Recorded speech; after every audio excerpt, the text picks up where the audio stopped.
বতৰা বিভিন্নজনক জেৰা বিভিন্নজনক গ্ৰেপ্তাৰৰ জৰিয়তে জুবিন গাৰ্গৰ মৃত্যুৰ সমগ্ৰ ঘটনাটোক বা তাৰ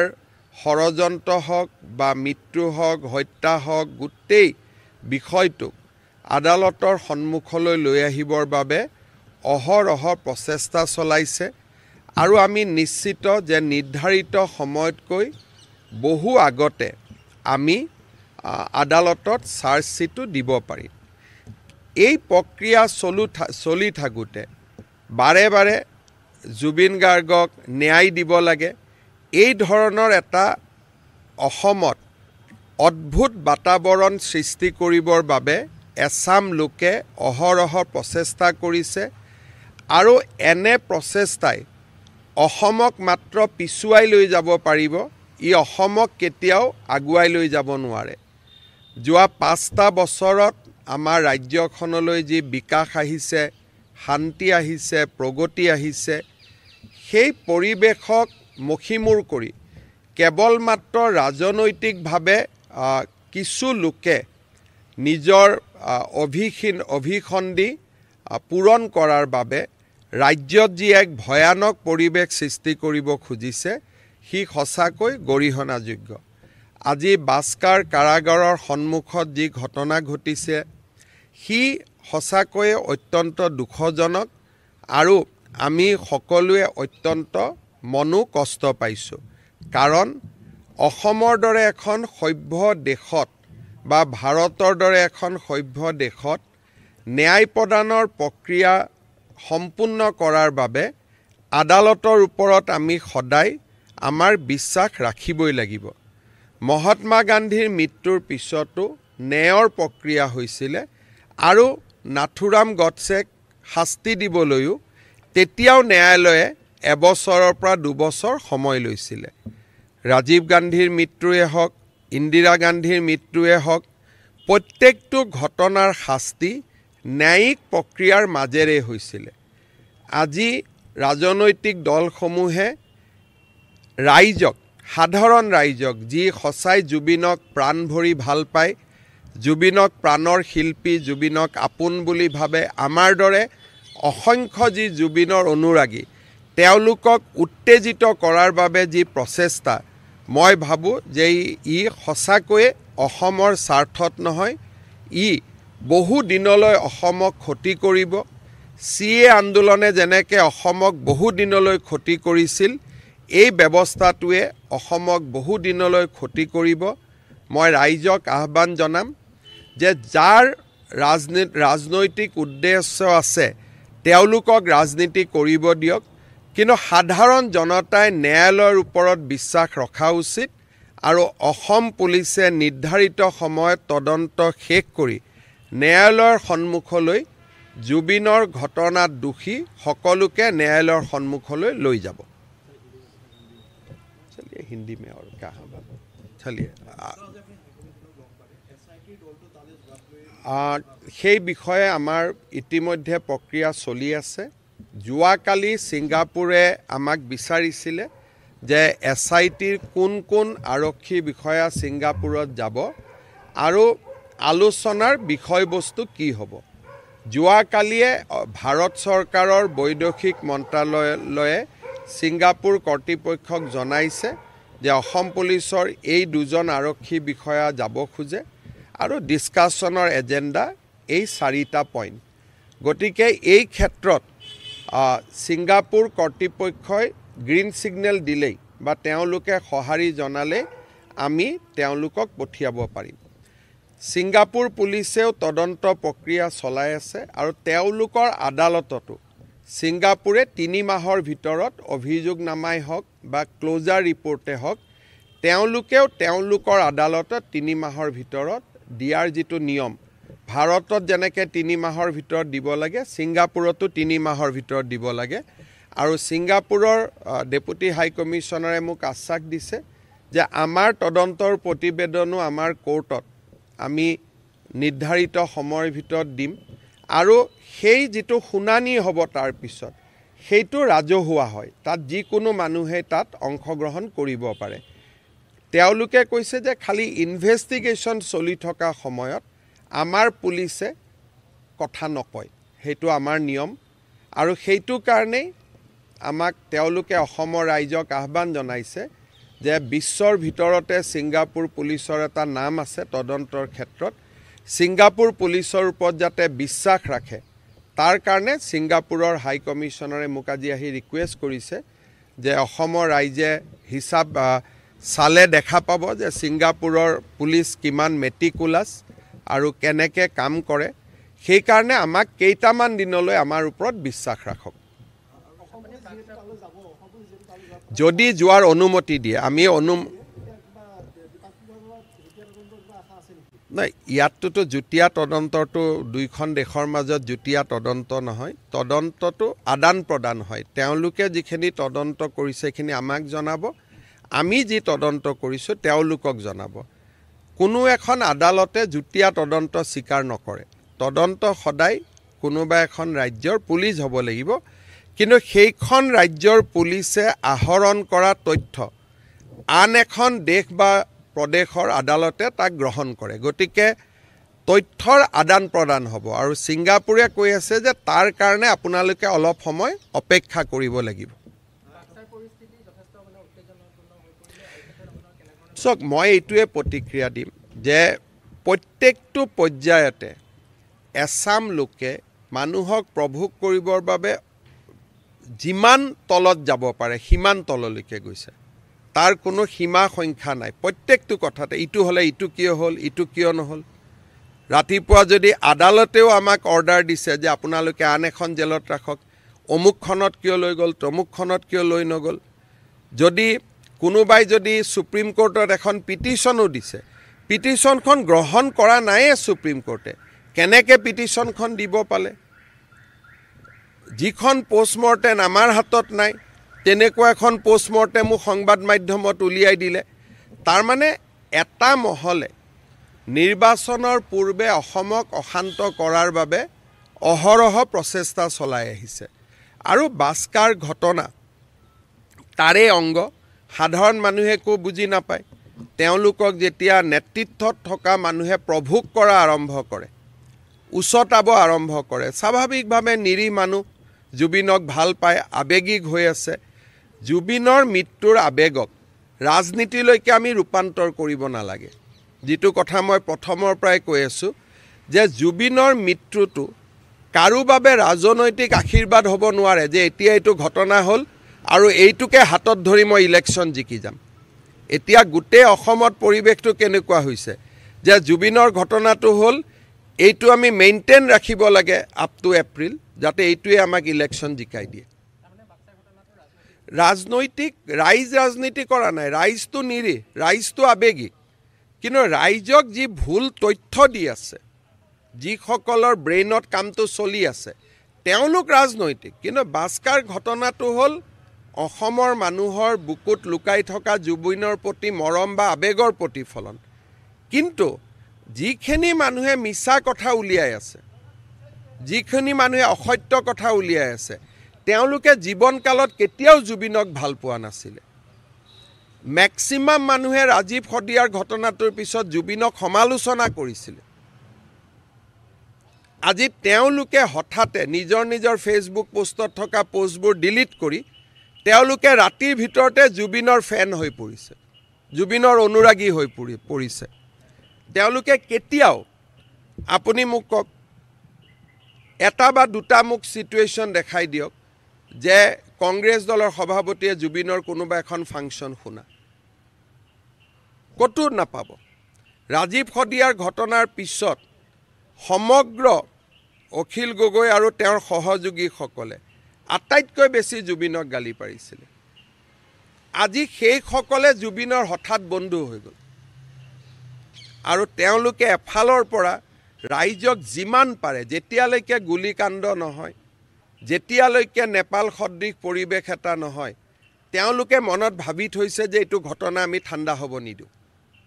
আৰু ইয়াৰ ফলত কি হ'ব? অসমৰ ক্ষতি হ'ব। যিখিনি অসম আগবাঢ়ি গৈছিলে সেইখিনি পিছুৱাই যাব, আৰুতো একো নহয়।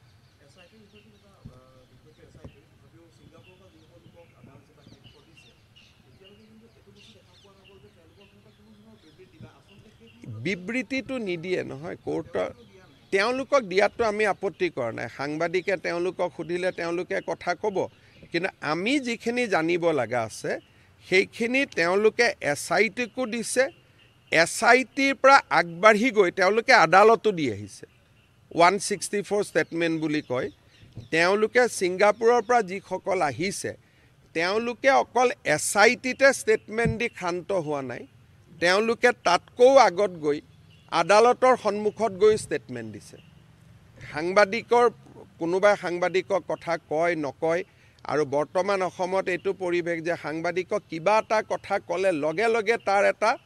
বেলেগ বেলেগ ধৰণৰ কমেণ্ট উলিয়াই ইফালে সিফালে গণ্ডগোল হৈ যায় কাৰণ অসমত সেই পৰিৱেশটো বৰ্তমান নাই গতিকে তেওঁলোকৰ যিটো দায়িত্ব SITত ষ্টেটমেণ্ট দিব লাগে দিছে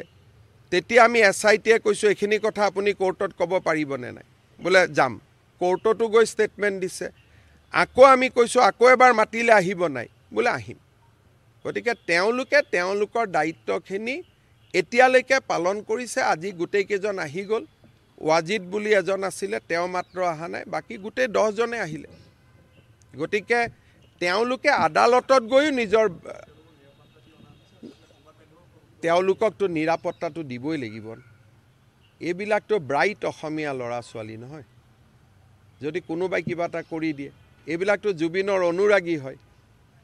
জুবিনৰ অনুৰাগী আৰু লগতে তেওঁলোক ছিংগাপুৰত আছে অসমৰ বহুত চোকা চোকা ল'ৰাও তাৰ মাজত আছে দুখী নিৰ্দোষী পিছৰ কথা তেওঁলোকক যদি অসমত মাতি আনি এই বাস্কাৰ দৰে ঘটনা এটা হ'লেহেঁতেন দায়িত্ব কোনে ল'ব মই অসমীয়াকহে নিৰাপত্তা দিছোঁ বেলেগকতো দিয়া নাই গতিকে আপোনালোকে যদি ভাবে কাকো পুলিচে নিৰাপত্তা দিব নালাগে তাৰমানে অসমখন কি হ'বগৈ সভ্যতাৰ বৈধ্যভূমি হৈ নাযাব জানো নাই যি নহওক এইবিলাক প্ৰশ্নই এনেকুৱা প্ৰশ্নই মানুহক উত্তেজিত কৰি দিয়ে যে নিৰাপত্তা দি লৈ আহিছে নিৰাপত্তা দিবলগীয়া পৰিৱেশ এটা অসমত আছে কাৰণেহে নিৰাপত্তা দিছে নিৰাপত্তাটোতো কাৰোবাৰ পৰা কাৰোবাক লুকাবৰ কাৰণে নিৰাপত্তা দিয়া নাই তেওঁলোকক এই কাৰণে নিৰাপত্তা দিয়া হৈছে কাৰণ তেওঁলোক নিৰাপত্তাৰ যোগ্য আজিৰ দিনত যিটো পৰিৱেশ আছে ৰাস্তাত যদি চিটি বাছ এখনত ঘূৰি আহে তেওঁলোককতো আজি কি অৱস্থা হ'ব পাৰে আজি বাস্কাৰ ঘটনাই প্ৰমাণ কৰিছে যে নিৰাপত্তাৰ কিমান প্ৰয়োজন আছে আজি বাস্কাৰ ঘটনাটোৱে প্ৰমাণ কৰিছে যে অসম পুলিচে নিৰাপত্তা দিয়াৰ সিদ্ধান্তটো শুদ্ধ আছিল নহ'লে তেওঁলোকৰ মাক বাপেকক মই কি উত্তৰ দিলোহেঁতেন গতিকে আপোনালোকে যিটো বিচাৰি আছে বা অসমত বহু সংখ্যক ৰাইজে যিটো বিচাৰি আছে সেনেকুৱা যদি অসমৰ পৰিৱেশ হয় অসমত এজনো পৰ্যটক নাযাব অসমত কোনো মানুহে নাযাব যে ইয়াতে গ'লে এনেকুৱা ঘটনা হ'ব পাৰে আজি যেটো বাক্সাত হৈ আছে আবেগিক হৈ আছে কিন্তু যদি কিবা কাৰণত হি আৰু এক কদম আগুৱাই যায় এতিয়াও মই নাজানো যদি কোনোবা জেলৰ ভিতৰত হৈ যায় 5-6টা মানুহকে মাৰি পেলাই গুচি আহে কেনেকুৱা অসমৰ কি হ'ব কালিৰ পৰা বস্তুটো জুবিন গাৰ্গতটো নাথাকিব কালিৰ পৰা বস্তুটো অসমৰ ওপৰত আহি যাব যে অসমৰ মানুহে নিজৰ অসমীয়াৰ ওপৰতে ছিংগাপুৰৰ পৰা আহিছিলে ষ্টেটমেণ্ট দিবৰ কাৰণে আৰু ছিংগাপুৰৰ পৰা অহা অসমীয়া মানুহকেইজনক এনেকুৱা কৰিলে গতিকে সেইখিনি দায়িত্বটো পুলিচৰ থাকিবই লাগিব না পুলিচে যদি মিনিমাম দায়িত্ব পালন নকৰে কেনেকৈ হ'ব কিন্তু তেওঁলোকে আপোনালোকৰ আগত ষ্টেটমেণ্ট দিয়াৰ প্ৰয়োজন নাই তেওঁলোকে ষ্টেটমেণ্ট দিব লাগে আদালতততো দি গৈছে থেংক ইউ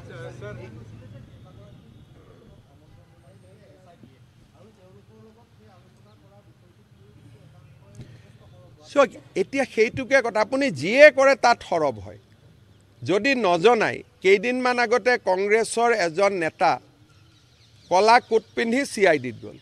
CIDয়ে তেওঁ কথা নজনোৱাৰ লগে লগে 3-4টা টিভিত টক শ্ব' পাতি আৰম্ভ কৰিলে যে কিয় নজনালে আকৌ কালি যেতিয়া আমি জনালো তেতিয়া কৈছে কিয় জনালে আপোনালোকে চাব ধৰক মই এটা নাম ক'ব খোজা নাই কোনোবা এটা টিভিত আজিৰ পৰা 2 বছৰ আগতে পঞ্চ পাণ্ডৱ বুলি এটা টক শ্ব' কৰিছিলে কিমান ভাল মহন্ত পৰিবাৰ আজি তাতে দবদপাই আছে যে মহন্ত পৰিয়াল ইমান বেয়া তো এই গোটেই কথাবিলাক যিখিনি মানুহে জুবিন গাৰ্গক লৈ বিকাশ অসম বুলি এজন ল'ৰা আছে লাচিত সেনাৰ জুবিন গাৰ্গক লৈ ৰাজীৱ সদিয়াৰ মৃত্যুৰ পিছত ইমান বেয়াকৈ লিখিছিলে তেওঁ আজি কৈ আছে চিঞৰ এটা মাৰ ন্যায় লাগে আমাক উৎপল বৰা মই জাৰ্নেলিষ্টজনৰ যোৰহাটত মই নিজে ভিডিঅ' আপোনালোকক দেখুৱাইছোঁ যিসকল মানুহে আজি জুবিন গাৰ্গক কোভিডৰ সময়ত আক্ৰমণ কৰা গোটেই কেইজন ল'ৰা কোনটো ৰাজনৈতিক দলৰ আছিলে জুবিন গাৰ্গে কোনখন বাতৰি কাকতৰ প্ৰৱেশদ্বাৰত গৈ কৈছিল এখন বাতৰি কাকত মই বন্ধ কৰি দিম ইয়াত কোনো সঁচা কথা নিলিখে আজি সেইবিলাকে হঠাৎ জুবিনৰ অনুৰাগী হৈ গ'ল প্ৰশ্নটো তাতে আজি হঠাৎ সব জুবিনৰ অনুৰাগী হ'ল জুবিনৰ অনুৰাগী মই আজি মোৰ কথা আপোনালোকে লিখি ৰাখক 26 এপ্ৰিলত যিদিনাখনে ভোট গ্ৰহণ হৈ যাব এই এজনো মানুহ জুবিনৰ লগত নাথাকে জুবিনক যেতিয়া ডিব্ৰুগড়ৰ পৰা মই এয়াৰলিফ্ট কৰি লৈ গৈছিলোঁ দিল্লীলৈকে ট্ৰিটমেণ্টৰ কাৰণে সমালোচনা কৰা এইকেইজন মানুহে নাছিল জানো যে কিয় চৰকাৰী খৰচত জুবিনক প্লেনত লৈ গৈছে গতিকে এই মানুহখিনিয়ে জুবিনৰ প্ৰতি তেওঁলোকৰ অনুৰাগ নাই তেওঁলোকৰ এটাই কথা যে 26 ইলেকশ্যনত জুবিনৰ নাম লৈ আমি জিকিব লাগে সিম্পল নহলে মানুহেটো ইমান ভাল হৈছে সিংগাপুৰৰ পৰা মৃতদেহ আহিছে সন্মান সহকাৰে জুবিনক বিদায় দিয়া হৈছে তদন্ত হৈছে কতো খুট নাই দ্বিতীয় পোষ্টমৰ্টেম কৰিব লাগে দ্বিতীয় পোষ্টমৰ্টেম কৰিছে ৰাইজে যি বিচাৰিছে চৰকাৰে একফালৰ পৰা তাকেই কৰি গৈ আছে একোটো বাকি ৰখা নাই এজনে কয় যে আমাক পোষ্টমৰ্টেম ৰিপৰ্ট দিয়ক আনজনে কয় পোষ্টমৰ্টেম ৰিপৰ্টটো কিয় দিব আৰু আনজন নহয় একেজনে কয় আজিৰ পৰা 10 দিন আগতে সিং নামৰ এজন ল'ৰাক লৈ যিবিলাক টিভিয়ে টক শ্ব' কৰিছিল যে কিয় তদন্তৰ কথা মানুহক নজনাই বুলি সেই চেনেলে যোৱাকালি কৈছে যে কিয় বিশিষ্ট ব্যক্তিক মাতি নি জনালে গতিকে এইটোতো উদ্দেশ্য কি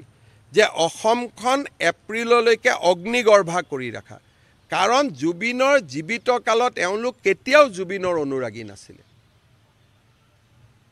সিম্পল কথা গতিকে এই পৰিৱেশটো আমিও লক্ষ্য কৰি আছো আৰু মই নিজে বিশ্বাসী যে অসম চৰকাৰৰ এছআইটিয়ে জুবিনক সম্পূৰ্ণ ন্যায় দিব পাৰিব মোৰ তাতে কোনো সন্দেহ নাই কেইটামান 45-50 ডেজৰ কথা গতিকে তেতিয়া সকলোৰে মুখাবোৰ নিজে নিজে খুলি যাব ধন্যবাদ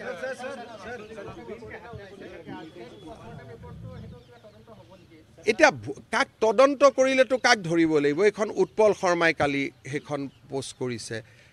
লুৰিনজ্যোতি গগৈয়ে পোষ্ট কৰিছে তদন্ত কৰিলেতো এইবোৰ মানুহকে ধৰিব লাগিব যে আপোনালোকে নাজানা নুশুনাখন কিয় ছ'চিয়েল মিডিয়াত দিলে বুলি কি তদন্ত কৰিব এইবিলাক সাৰ্কুলেট কোনে কৰি আছে ডাঙৰ ডাঙৰ মানুহবিলাকে কৰি আছে নহয় এটা মই তেওঁলোকক যদি ধৰিব যাওঁ তো মোক ক'ব যে আপুনি পলিটিক্যালি মোটিভেটেড কালি সেই কেখন কোনে কোনে টুইটাৰত আপলোড কৰিছিল এবাৰতো এডিজিপিক সুধিব পাৰে ফোন কৰি যে আমি এনেকুৱা এখন বস্তু পাইছো হসানে মিছা তাত সহিও নাই সেইখন পোষ্টমৰ্টেম ৰিপৰ্টত সহিটোও নাই আৰু সহি নোহোৱা পোষ্টমৰ্টেম ৰিপৰ্ট এটা সকলোৱে ছ'চিয়েল মিডিয়াত দি কৈছে এখন হসানে মিছা কক তাৰ মানে কি আপুনিতো জনাই দিলে মানুহক যদি আপোনালোকে লগে লগে মুন্না গুপ্তাক ফোন কৰিলেহেঁতেন আৰু তাত তেওঁলোকে ফোন ধৰিলে কোনে ফোন নুঠালেহেঁতেন যে আমি এখন এনেকুৱা পোষ্টমৰ্টেম পাইছোঁ হসানে মিছা মই যেতিয়ালৈকে ৰাতি খবৰটো পাওঁ সবেইতো ছ'চিয়েল মিডিয়া দিয়েই দিলে এটা কি তদন্ত কৰিব তদন্ত কৰিলে কাক ধৰিব লাগিব কোনোবা সাংবাদিক কোনোবা সম্পাদক কোনোবা ছাত্ৰ নেতা কোনোবা যুৱ নেতা কোনোবা ৰাজনৈতিক নেতা গতিকে আজিৰ দিনত যদি আমি অসমক অশান্ত কৰিব খোজা নাই আৰু জুবিনক ন্যায় দিব বিচাৰিছোঁ, তেতিয়াহ'লে আমি ৰেষ্ট্ৰেইন হ'ব লাগিব। আমি সিদ্ধান্ত ল'ব লাগিব যে এই পুলিচক আমি বিশ্বাস কৰিছোঁ, আমি আৰু এইকেইটা দিন কথা নকওঁ। যদি প্ৰত্যেক দিনাই একোজন বিশেষজ্ঞই কমেণ্ট দি থাকে, তদন্ত কেনেকৈ হ'ব? ৰাজীৱ গান্ধীৰ মৃত্যুৰ পিছততো কংগ্ৰেছে ইমান কেতিয়াও কমেণ্ট দি থকা নাছিল। ইন্দিৰা গান্ধীৰ মৃত্যুৰ পিছততো কংগ্ৰেছে কেতিয়াও কমেণ্ট দি থকা নাছিল। তেতিয়াহ'লে কংগ্ৰেছে জুবিনৰ ওপৰত কিয় কমেণ্ট দি আছে? তেওঁলোকৰ নিজৰ নেতাৰ হত্যাৰ পিছতোতো তেওঁলোকে কমেণ্ট দিয়া নাছিলে, সদায় কৈছিলে যে পুলিচক কামটো কৰিব দিয়ক বুলি। আজি 26ৰ ইলেকশ্যন নাথাকিলেতো কোনেও একো নকৰিলেহেঁতেন। গতিকে এইটোতো গোটেই it has become a election issue, এইটোতো এটা ইলেকশ্যনলৈকে ৰূপান্তৰ কৰিছে। আৰু জুবিনৰ জীৱিত কালত যিবিলাক অনুৰাগী আছিল তেওঁলোকে দুখ পাই আছে, মৃত্যুৰ পিছত হোৱা অনুৰাগীখিনিক লৈ সমস্যা বেছি হৈছে। মই আপোনাক নিজে ক'লোঁ, পঞ্চপাণ্ডৱ কোন টিভিত ওলাইছিলে টক শ্ব' আপোনালোকে নিজে চাই ল'ব। গোটেই মহন্ত ফেমিলিৰ কথা লৈ পেলাই আজি তেওঁলোকে দিনে ৰাতি আমাক সমালোচনা কৰি আছে। হ'ব।